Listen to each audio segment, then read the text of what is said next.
தினம் ஒரு திருக்கோயில் வரிசையில் இன்றைய தினம் நாம் தரிசிக்கப் போகிற ஆலயம் ஸ்ரீபெரும்புதூர் அருள்மிகு ஆதிகேசவ பெருமாள் ஆலயத்தில் அமைந்திருக்கிற ஸ்ரீமத் ராமானுஜர் திருச்சன்னதி. இந்து சனாதன தர்மத்தில் எண்ணற்ற மகான்கள் அவதரித்து மதத்தில் ஏராளமான புரட்சிகளை செய்திருந்தாலும் அவர்களுள் 3 மகான்களின் அவதாரம் இன்றைக்கும் சிறப்பாக போற்றப்பட்டு வருகிறது. யார் அந்த 3 மகான்கள் தெரியுமா? ஆதிசங்கரர், ராமானுஜர், மத்வர். இவர்கள் மூவரும் தங்கள் ஆன்மீக கருத்துகளையும் வழிபாட்டு முறைகளையும் முன்வைத்து மக்களிடம் ஆன்மீக எண்ணங்களை விதைத்தனர். இதில் மகான் ராமானுஜரின் 1000வது ஆண்டு வைபவம் 4 வருடங்களுக்கு முன் களை கட்டியது. ஆம், ஸ்ரீமத் ராமானுஜர் அவதரித்து 1000 ஆண்டுகள் ஆகின்றன. வாருங்கள், அற்புதமான அந்த மகானை தரிசிக்கலாம்.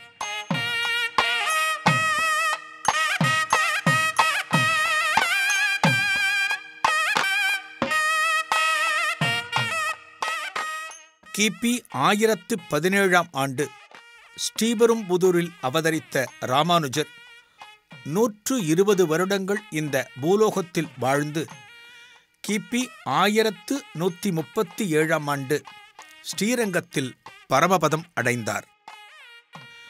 வைணவ ஆச்சாரிய குரு பரம்பரையில் ராமானுஜர் தெய்வமாகவே வணங்கப்படுகிறார். ஸ்ரீபெரும்புதூரில் வசித்து வந்த ஸ்ரீ கேசவ சோமையாஜியார் சகலமும் கற்றறிந்த பண்டிதர். இவரது துணைவியார் காந்திமதி அம்மையார். சோமையாஜியார் நித்தமும் வேள்விகளை புரிந்து பகவானை ஆராதிப்பவர். இந்த தம்பதியருக்கு வெகு காலமாகவே புத்திரப்பேறு அமையவில்லை. எனவே சென்னை திருவல்லிக்கேணியில் ஸ்ரீ பார்த்தசாரதி ஆலய திருக்குளத்தில் புத்திர காமேஷ்டி யாகத்தை மேற்கொண்டார் சோமையாஜியார்.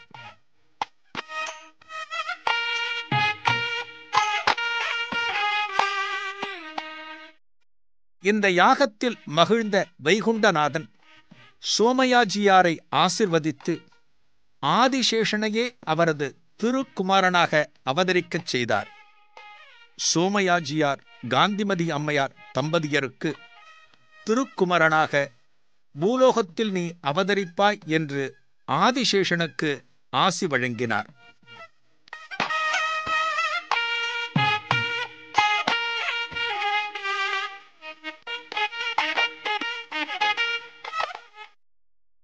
மாலவனின் அந்த திருவாக்குப்படி இந்த தம்பதியருக்கு மகனாய் இன்றைக்கு உலகமே போற்றி ஆராதிக்கும் ராமானுஜராய் ஆதிசேஷனே அவதரித்தார்.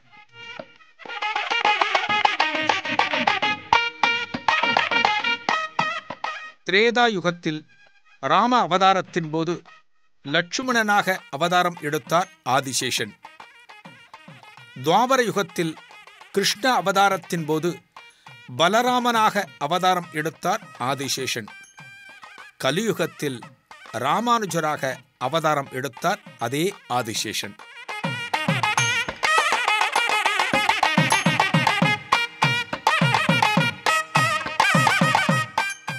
உலகத்தோரிடம் வைணவ நெறியை எடுத்துரைக்க பிங்கள வருடம் சித்திரை மாதம் வளர்பிறை பஞ்சமி வியாழக்கிழமை திருவாதிரை நட்சத்திரத்தில் 1017ஆம் வருடம் ஏப்ரல் மாதம் 4ஆம் தேதி ராமானுஜர் அவதரித்தார். திருவல்லிக்கேணி பார்த்தசாரதி பெருமாளின் அருளுடன் பிறந்ததால் பார்த்தசாரதியே ராமானுஜராக அவதரித்தார் என்றும் சொல்லப்படுவதுண்டு. ராமானுஜரின் அவதாரத்தை வைணவ ஆச்சாரியர்கள் பலவிதமாக போற்றுவர். திருவரங்கத்து அமுதனார் என்னும் மகான் ஸ்ரீமன் நாராயணனின் திருக்கரங்களில் எழுந்தருளியிருக்கின்ற திவ்ய ஆயுதங்களே ராமானுஜராக அவதாரம் எடுத்தன என்பார். வேதாந்த தேசிகர் சேனை முதலிகளின் அம்சம் என்று ராமானுஜரை போற்றுவார். மணவாள மாமுனிகள் பஞ்ச திவ்ய ஆயுதங்களின் ஆவேசமான அவதாரம் என்று பூரிப்பார்.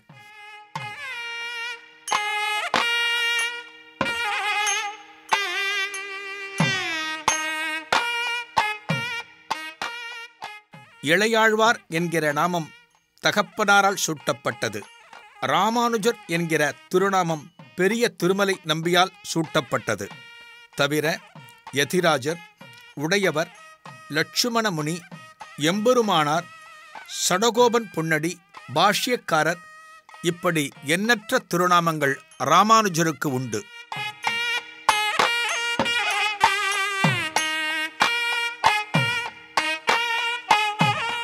சகலகலா பண்டிதரான தனது தந்தையிடமே வேதம், சாஸ்திரம் உள்ளிட்ட பல்வேறு கலைகளை கற்றார் ராமானுஜர். கல்வி கற்பதில் ஆர்வமும் அக்கறையும் கொண்டிருந்தார். தனக்கு பாடங்களையும் கலைகளையும் சொல்லிக் கொடுத்த ஆசிரியர்கள் மீது அதீத பக்தி வைத்திருந்தார் ராமானுஜர். கற்றறிந்த பண்டிதர்களையும் மகான்களையும் எங்கே பார்த்தாலும் அவர்களை வணங்கி ஆசி பெறுவதை பெரும் தவமாக கொண்டிருந்தார். ஜாதி, மதம் என்கிற பாகுபாடு இல்லாமல் வளர்ந்தார். இறைவனுக்கு முன்னால் எல்லோரும் சமம் என்பதை பெருமளவு வலியுறுத்தி தன் வாழ்க்கையில் அவற்றை நடைமுறைப்படுத்தவும் செய்தார்.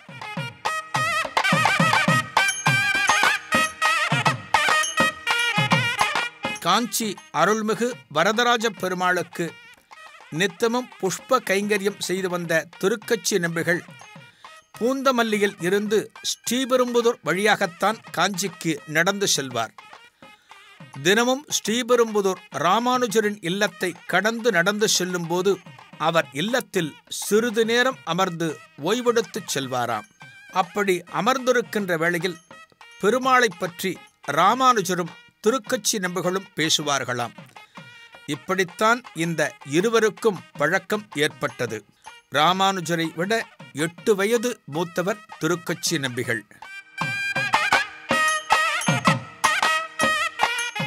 வேளாளர் குலத்தைச் சேர்ந்த திருக்கச்சி நம்பிகள் மீது மிகுந்த மரியாதையும் அன்பும் பக்தியும் கொண்டிருந்தார் ராமானுஜர்.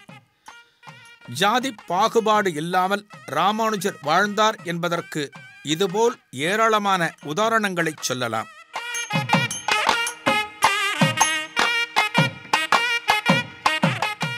திருக்கச்சி நம்பிகளுக்கு ஒரு நாள் தன் இல்லத்தில் விருந்து பரிமாற வேண்டும் என்று ஆசைப்பட்டு அதற்கு ஏற்பாடு செய்தார் ராமானுஜர். திருக்கச்சி நம்பிகளின் வரவு அன்றைக்கு ஏனோ தாமதம் ஆயிற்று. திருக்கச்சியார் இன்னும் வரவில்லையே என்ற ஏமாற்றத்தில் அவரை தேடி ராமானுஜர் பயணிக்க, அந்த வேளையில் வேறொரு பாதை வழியே ராமானுஜம் இல்லம் வந்து ராமானுஜரின் மனைவி பரிமாறிய விருந்தையும் ஏற்றுக்கொண்டு அங்கிருந்து காஞ்சிக்கு புறப்பட்டு போய்விட்டார்.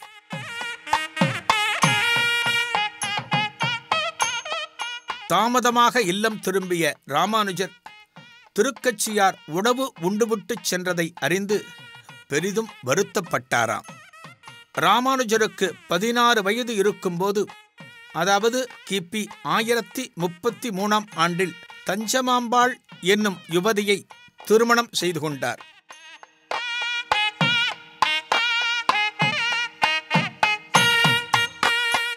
தந்தையார் சோமயாஜியாரின் மரணத்துக்கு பின் ராமானுஜரின் குடும்பம் காஞ்சிபுரத்திற்கு இடம்பெயர்ந்தது.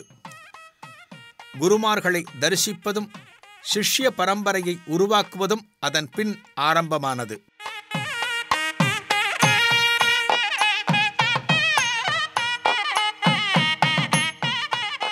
இன்றைக்கு வைணவ ஆலயங்களில் உற்சவங்கள் நடக்கும்போது 4000 திவ்ய பிரபந்தங்கள் உணர்ச்சி பூர்வமாக பாடப்படும்.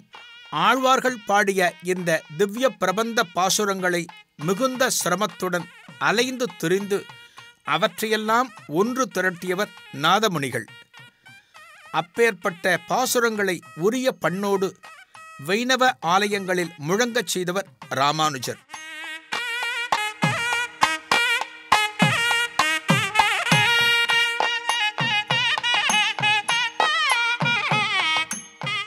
ஆளவந்தாருக்கு தான் செய்து கொடுத்த உறுதிமொழியின் அடிப்படையில் இவற்றை பெருமாள் அருளோடு நிறைவேற்றினார் ராமானுஜர். இன்றைக்கு பிரபந்தங்கள் வைணவ ஆலயங்களில் ராகத்தோடு பாடப்படுகிறது என்றால் இதற்கு காரணகர்த்தாவாக இருக்கின்ற நாத முனிகளுக்கும் ராமானுஜருக்கும் பக்தர்களாகிய நாம் பெரிதும் கடன்பட்டிருக்கிறோம்.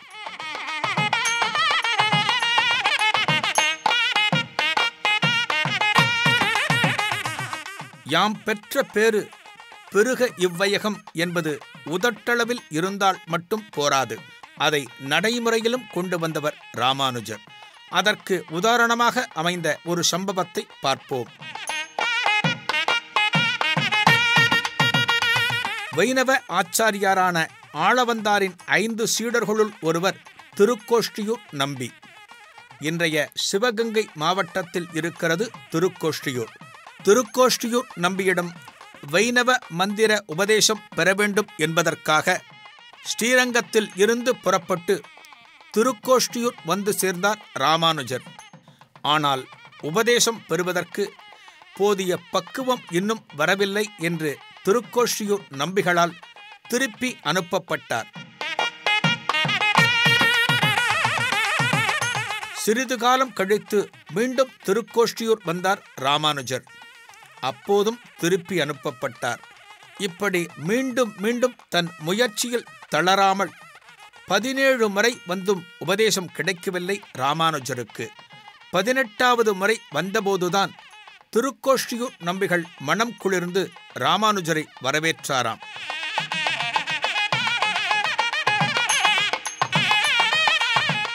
அதன்பின் ஓம் நமோ நாராயணாய எனும் மந்திரத்தை உபதேசித்து அதன் பொருளையும் ராமானுஜருக்குச் சொன்னார் திருக்கோஷ்டியூர் நம்பிகள். கூடவே அடியேன் உனக்கு உபதேசம் செய்த இந்த மந்திரத்தை வேறு எவருக்கும் நீ சொல்லக்கூடாது, அப்படிச் சொன்னால் நீ நரகத்திற்குச் சென்று விடுவாய் என்று கடுமையாக எச்சரித்தார் திருக்கோஷ்டியூர் நம்பிகள். ஆனால் ராமானுஜரின் சிந்தனை வேறு விதமாக இருந்தது. இந்த மந்திரத்தைச் சொன்னால் அனைவருக்கும் வைகுந்தம் வாய்க்கும் என்றால் எல்லோருக்கும் தெரியப்படுத்தி மோட்ச சாம்ராஜ்யத்துக்கு அனுப்பலாம் என்று தீர்மானித்தார்.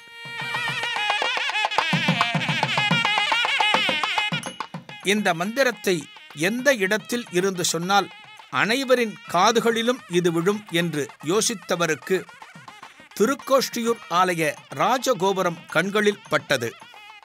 ராமானுஜருக்கு சந்தோஷமான சந்தோஷம். திருக்கோஷ்டியூரில் அருள்மிகு சௌமிய நாராயணப் பெருமாள் ஆலயம் அமைந்துள்ளது. அற்புதமான இந்த ஆலயத்தின் ராஜகோபுரத்தில் ஏறி நின்று உரக்க குரல் கொடுத்து ஊர் மக்களை அழைத்தார் ராமானுஜர். எல்லோரும் ஆலய ராஜகோபுரத்துக்கு முன்னால் திரண்டு நின்று ராமானுஜர் என்ன சொல்லப் போகிறார் என்பதற்காக அண்ணார்ந்து பார்த்து கொண்டிருந்தனர். அப்போது ஓம் நமோ நாராயணாய எனும் மந்திரத்தை ஊர் ஜனங்கள் அனைவருக்கும் உபதேசம் செய்தார் ராமானுஜர். ராமானுஜர் சொல்லச் சொல்ல அனைவரும் இந்த மந்திரத்தை அப்படியே திரும்பச் சொன்னார்கள்.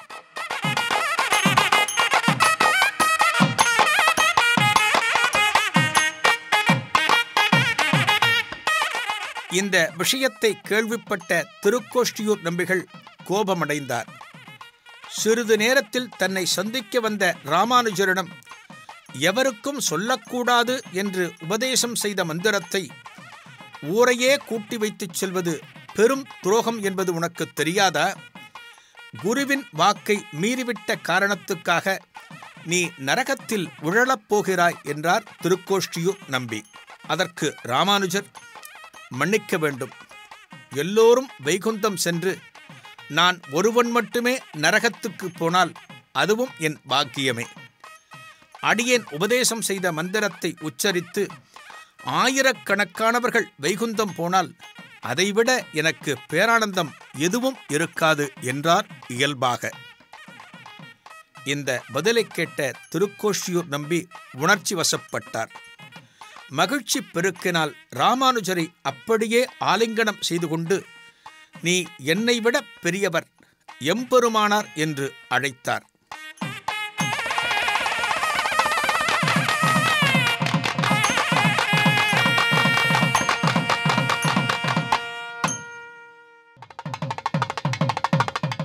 ஸ்ரீபெரும்புதூர் அருள்மிகு ஆதிகேசவ பெருமாள் ஆலயத்தில் அமைந்திருக்கிற ஸ்ரீமத் ராமானுஜர் திருச்சன்னதி. திருவிழா காலங்களில் புறப்பாடு ஆவதற்கு இந்த உற்சவர் விக்கிரகங்கள்தான் அலங்கரிக்கப்பட்டு வீதியுலா நடைபெறும். எத்தனையோ வைணவ ஆலயங்களில் ராமானுஜர் உற்சவர் விக்கிரகங்கள் இருந்தாலும் 3 ஆலயங்களில் இருக்கிற உற்சவர் விக்கிரகங்கள் சிறப்பு. இந்த 3 விக்கிரகங்களுக்கும் விசேஷமான காரணங்கள் உண்டு. 3 விக்கிரகங்களை தரிசிப்போமா? முதல் விக்கிரகம் தமர் உகந்த திருமேனி என்று அழைக்கப்படும். இந்த விக்கிரகம் கர்நாடக மாநிலம் மைசூருக்கு அருகில் உள்ள மேல்கோட்டை எனும் திருநாராயணபுரம் ஆலயத்தில் காணப்படுகிறது. மேல்கோட்டையில் சுமார் 12 ஆண்டுகள் தங்கி ஆலய வழிபாட்டு முறைகளை வகுத்து கொடுத்தார் ராமானுஜர். மேல்கோட்டையில் எல்லா பணிகளும் பூர்த்தியான பின் அங்கிருந்து ஸ்ரீரங்கம் புறப்பட தயாரானார். ஆனால் மேல்கோட்டையில் இருக்கிற சீடர்கள் ராமானுஜரை விட்டு பிரிவதில் வருத்தத்தில் இருந்தனர். சீடர்களை தேற்றி அவர்களை எவ்வளவு சமாதானப்படுத்தினாலும் இயல்பு நிலைக்கு வரவில்லை. தங்களை பிரிந்து எங்களால் வாழ முடியாது, தங்களின் நினைவுகளை எங்களால் மறக்க முடியாது என்று கண்கள் கலங்க பேசினர். இவர்களின் மனக்குறையை போக்க திருவுளம் கனிந்த ராமானுஜர் ஒரு சிற்பியை வரவழைத்து தன் உருவத்தை விக்கிரகமாக வடிக்கச் சொல்கிறார். அந்த விக்கிரகமும் கைகளை கூப்பிய நிலையில், அதாவது விடை பெறுவது போல் அற்புதமாக அமைந்தது. பிறகு தன் சக்திகளை அந்த விக்கிரகத்திற்கு தந்துவிட்டு விடை பெற்று ஸ்ரீரங்கம் வந்து சேர்ந்தார் ராமானுஜர். இந்த விக்கிரகம்தான் தமர் உகந்த திருமேனி எனப்படுகிறது. இரண்டாவது தானுகந்த திருமேனி. தன் இறுதி காலத்தில் ஸ்ரீரங்கத்தில் இருந்தார் ராமானுஜர். அப்போது அவரது அவதாரத்தலமான ஸ்ரீபெரும்புதூரில் வசித்த சில சீடர்களுக்கு ஒரு ஆசை ஏற்பட்டது. அதாவது ஸ்ரீபெரும்புதூர் ஆலயத்தில் குருநாதருக்கு ஒரு சிலா விக்கிரகம் அமைத்து நித்தமும் அதை வணங்கி வர வேண்டும் என்பதே அவர்களது ஆசை. எனவே ஒரு சிற்பியை கொண்டு விக்கிரகம் தயாரானது. எல்லாம் ஆயிற்று. கண் திறக்க வேண்டியதுதான் பாக்கி. சிற்பியும் தெய்வங்களை வேண்டிக் கொண்டு கண் திறக்க முயல உளி ஏடாகூடமாகப்பட்டு விக்கிரகத்தின் கண்ணில் இருந்து இரத்தம் கசிய ஆரம்பித்தது.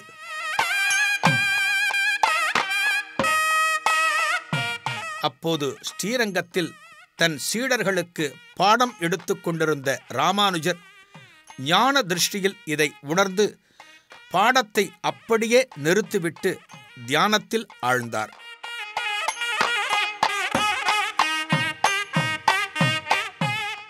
குருநாதரின் இந்த திடீர் தியானத்தில் குழம்பிப்போன சீடர்கள் அவர் கண் விழித்த பின் இதற்கான காரணத்தை கேட்டார்கள். அதற்கு ஸ்ரீபெரும்புதூரில் இருக்கின்ற என் சீடர்கள் அன்பு மேலிட என்னை ஏகத்துக்கும் உபசரித்து விட்டார்கள் என்றாராம் நெகிழ்வாக. பின்னர் வந்த நாட்களில் ஒருமுறை ஸ்ரீபெரும்புதூர் சென்றார் ராமானுஜர். கல் விக்கிரகம் தேவையில்லை, உலோக விக்கிரகமே உங்கள் வழிபாட்டுக்கு போதும் என்று சீடர்களுக்கு ராமானுஜர் அருள, அதன் பின் செப்பு திருமேனி தயாரானது.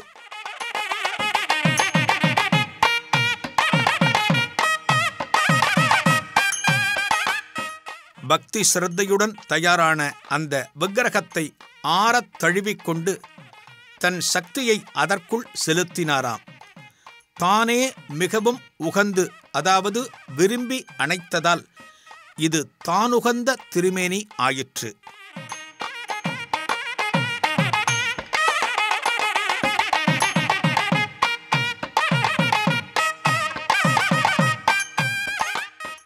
அடுத்து மூன்றாவது திருமேனி, தானான திருமேனி.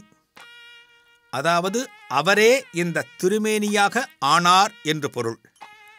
இந்த விக்கிரகத்தை ஸ்ரீரங்கத்தில் தரிசிக்கலாம். ராமானுஜர் பரமபதம் அடைந்தபின் அவரது பூத உடலை ஸ்ரீரங்கத்தில் திருப்பள்ளிப்படுத்தினார்கள். அதற்கு மேலே பிரதிஷ்டை செய்யப்பட்டதுதான் இந்த தானான திருமேனி. ராமானுஜர் இன்னமும் இங்கே வாழ்ந்து கொண்டிருக்கிறார் என்பது அவரது அடியவர்களின் நம்பிக்கை.